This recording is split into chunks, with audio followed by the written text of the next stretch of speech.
আসসালামু আলাইকুম রহমতুল্লাহ। আপনারা গতকালকে আন্তর্জাতিক অপরাধ ট্রাইব্যুনালের চিফ প্রসিকিউটর তাজুল ইসলামের একটা বক্তব্য হয়তো বা শুনেছেন। সেখানে 9 জন হেভিওয়েট আওয়ামী লীগ নেতা, তার মধ্যে ওবায়দুল কাদের, তাপস ফজলুনুর, তাপস এম এ আরাফাত, তারপরে এরকম 9 জন হেভিওয়েট ব্যক্তিদের বিরুদ্ধে তিনি বলেছেন যে আমরা ইন্টারপোলের কাছে অনুরোধ করব তাদের বিরুদ্ধে যাতে রেড অ্যালার্ট জারি করে, অর্থাৎ red alert, Interpol red alert জারি করে তাদেরকে যেন যে দেশে আছে সে দেশ থেকে খুঁজে বাংলাদেশে পাঠিয়ে দেয়।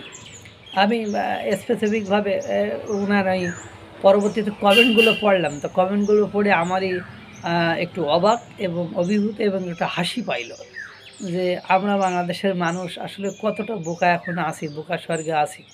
কারণ ইন্টারপোল কোনো রাজনৈতিক ব্যক্তিত্বের মানে রেড অ্যালার্ট জারি করা তো দূরের কথা, তার টিকি পর্যন্তও মানে তার নামটাও তাদের নথিতে তুলেছে, এরকম নজির বিশ্বের বুকে আজ পর্যন্ত রেড অ্যালার্টের মানে ইন্টারপোলের ইতিহাসে নাই। অর্থাৎ যাদের বিরুদ্ধে রেড অ্যালার্ট নোটিশ জারি করবে বলেছে তাদের আপনার তাদের হলো কাজ, মানে তারা সব রাজনৈতিক ব্যক্তিত্ব। সুতরাং এই সকল রাজনৈতিক ব্যক্তিত্বের বিরুদ্ধে ইন্টারপোল কখনো রেড অ্যালার্ট জারি করে না।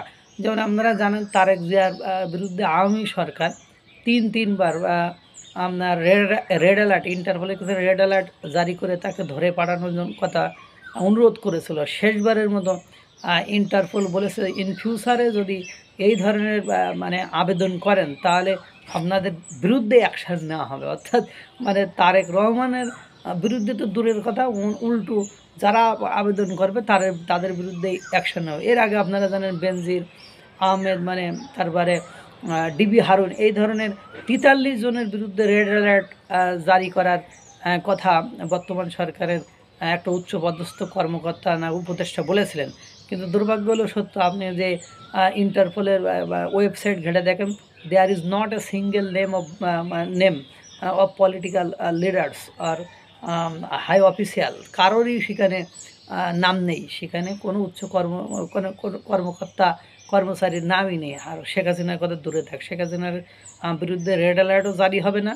ওই ভারত থেকে তাকে ফেরত নিয়ে আসার জন্য প্রত্যর্পণ চুক্তিও কার্যকর হবে না, কারণ ভারত ক্লিয়ার কাট উত্তর দিয়েছে। সেক্ষেত্রে মানে এই যে কথাগুলো বলে মাঝে মাঝে জনগণকে, আবেগী জনগণকে মানে একটু বোকা বানিয়ে তারা তাদের আসনটাকে আরও একটু শক্ত, আরও একটু পাকাপোক্ত করা ছাড়া এই কথাগুলো একদম ভিত্তিহীন, এগুলোর কোনো দালিলিক প্রমাণ নেই, এগুলোর কোনো মানে কিছুই নেই। যেমন আমি শুধু আরাফ খানকেই তো নিয়ে আসতে পারে না, আরাফ খান তো কোনো কঠিন ব্যক্তিত্ব নয়। তা আরাফ খান তো একদম প্রকাশ্যে দুবাইয়ে বসে ব্যবসা করে, বক্তব্য দেয়, বক্তৃতা দেয়, তা আরাফ খানরা ফেরত নিয়ে আসে, তাও তো নিয়ে আসতে পারেনি।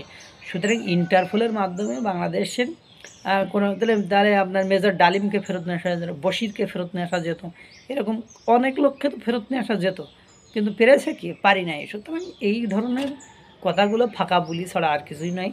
আল্লাহ তাআলা সকলকে ভালো রাখুক, সুস্থ রাখুক। আসসালামু আলাইকুম ওয়া রাহমাতুল্লাহ।